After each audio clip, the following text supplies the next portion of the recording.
ఎలా ఈ ఇండియన్ మొత్తం చైనాకే కొట్లాడడం నేర్పాడు. చాలామందికి అనిపిస్తూ ఉంటుంది కుంఫు అనేది చైనా వాళ్ళది అని, కానీ అసలు విషయం వేరే ఉంది. 16th సెంచరీలో కాంచీపురంలోని ఒక రాజు, అతని మూడో కొడుకే బోధిధర్ముడు. ఇతను ఋషిలా మారాడు.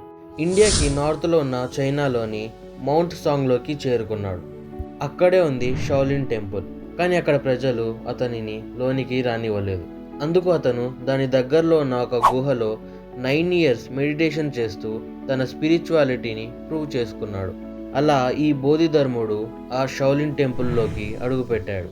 తర్వాత వాళ్ళకి మెడిటేషన్తో పాటు ఫిజికల్ ట్రైనింగ్ కూడా ఇవ్వడం స్టార్ట్ చేశాడు. ఇలా మొదలైందే కుంఫు. ఇప్పటికీ కూడా ఆ షాలిన్ టెంపుల్లో ఈ బోధిధర్ముని యొక్క విగ్రహం అలానే ఉంది. కానీ దీని మీద చాలా డిబేట్స్ అవుతూనే ఉంటాయి. కానీ ఒక ప్రూఫ్ ఖచ్చితంగా ఉంది.